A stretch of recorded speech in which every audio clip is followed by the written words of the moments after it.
Hi guys, hope you're doing well. I just wanted to hop on here firstly to thank everybody for the comments and the emails on yesterday's video about the mental health issues that I'm going through at the moment. It was a big deal for me. I think I said that in the video to put that video out because I wasn't sure about the reaction. And yeah, I know some people don't understand mental health, and it's important to speak about it, I think, so that people are more aware.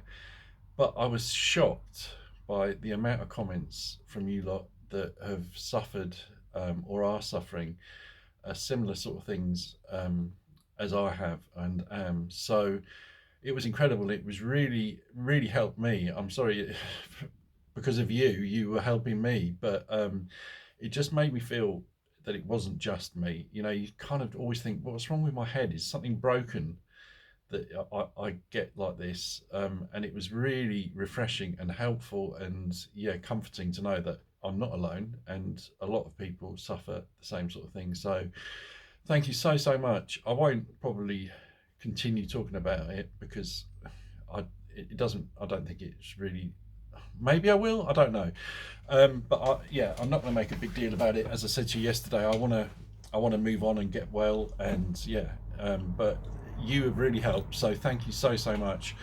Um, Over the months, and yeah, literally, probably 10 or 12 people, I guess, constantly send me emails saying, when are you going to do another Rob story? And I've not been feeling like I needed to or wanted to do a Rob story really recently, but because I mentioned Rob yesterday, and because of the way he was when he was in hospice, and his positivity, you know, even though he was at the end of his life, I really draw so much inspiration from him. And I thought it would be nice to tell you another Rob story today. This one's quite horrendous. I found this one quite hard. It was back when his daughter was about 8 or 9, I think. I should have asked her really. And she really wanted, it was her birthday, and she really wanted a puppy for her birthday. And she kept going on and on and on about a Pomeranian, which is like a small, sort of furry little fox like looking dog. Anyway, Rob had met someone in the pub, always a bad move, who knew someone who bred Pomeranian puppies. So Rob was telling me about this, and I was thinking, this just sounds a little bit dodgy. He lived on a farm in Hertfordshire, and I thought, I said, listen, mate, you need to make sure you see the mum. You need to see the papers. Is it the Kennel Club papers? And he said, oh no. The puppies aren't Kennel Club registered, and but they're cheaper because of that. And immediately I thought, no, this is going to sound, this is going to be really dodgy. So I said, listen, I'll come with you. He said, okay. So we drove up to see these puppies. I drove on up to this farm, which was in the middle of nowhere. Can't quite remember where exactly it was, but it was in the middle of nowhere in Hertfordshire.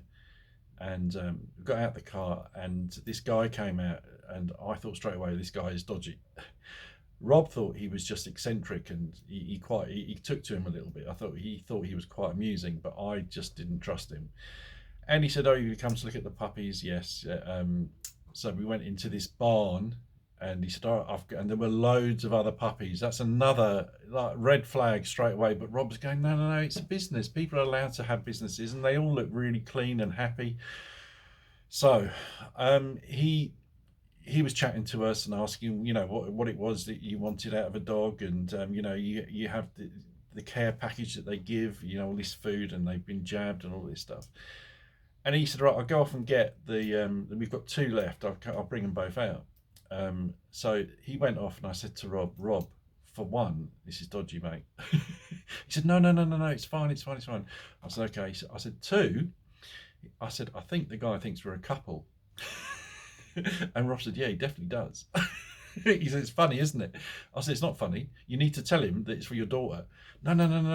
I think he likes the fact that we're a gay couple. I said, but we're not. Anyway, 2 minutes later, this guy walks out with the 2 massivest puppies puppies I've ever seen in my life. I mean, they were the size of a small German Shepherd. And they're supposed to be 10 weeks old. So I said to Rob, as he was walking toward, I said, Rob, that these are not Pomeranians. Yeah, they are. I mean, they were the same colour as a Pomeranian, that sort of sandy, sort of orangey colour. But they definitely weren't a Pomeranian. Anyway, they put the puppies down, and they obviously were really sweet. And yeah, and we were sort of playing about. And as we were sort of playing with the puppies, Rob kept calling me babe and trying to hug me and stuff. So I was trying to deal with that, as well as trying to work out, well, what is this dog? It's not a Pomeranian. So I said to Rob, you need to stop what you're doing and you need to concentrate on the puppy and realise that this is not a Pomeranian. He said, no, it is. They grow really quick. I said, it's 10 weeks old and it's the size of a Newfoundland. I think this puppy was about 1/10 Pomeranian, 9/10 St. Bernard. Anyway, to cut a long story short, there was no talking to Rob. He wanted this puppy. He thought his daughter would love it. And it turned out she did. We took the puppy back. His daughter was at school, and we opened the front door, and his wife, I still remember the scream as this puppy bounded through the door. And she was looking at Rob with horror, which is the usual look that she gave him, and said, right, for one, isn't this something we should have discussed? And Rob said, oh, I couldn't say no, it was a bargain.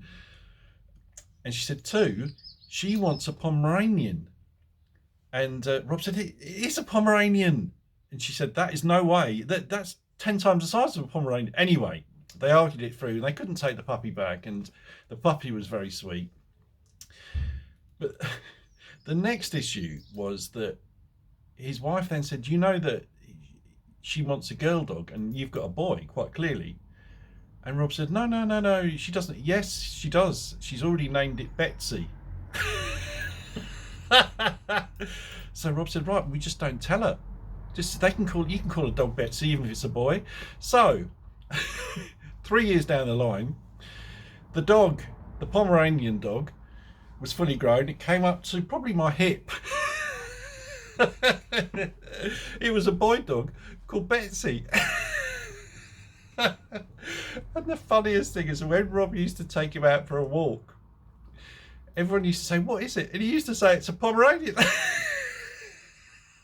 It was the size of a small horse. Anyway, it was a lovely dog, Betsy, and his daughter loved him, her. But it was, to this day, I mean, I think actually in the end Rob said, all right, maybe it's half Pomeranian. It wasn't even half Pomeranian. But yeah, that was typical Rob. And yeah, it was very funny in the end. Guys, I thought I would show you the dentless Classic 500. It's not dentless, I'm lying. It's as dentless as I'm going to get it. I've tried and tried. I tried again this morning, and I think I've gone as far as I can go with it, and I'm really pleased. And I saw a comment on Tame's latest video from someone that said, I think the dent that Will's pulled is just glue. It hasn't actually made any difference to the dent, it's just filled it with glue. But honestly, I think you'll be surprised. For those of you who remember what the dent was like, it was really noticeable. It was the first thing you'd notice if you looked at the tank. That's what my other half said. It's like, although it's not completely gone, it definitely has taken your eye off it. And that's all I wanted. The mudguard, I need to work out how to take the mudguard off. Can you take the mudguard off without having to take the wheel off? If you can, then I'll tap it out. I've got a small hammer. That's not a euphemism. Let me show you. I should have mentioned it yesterday.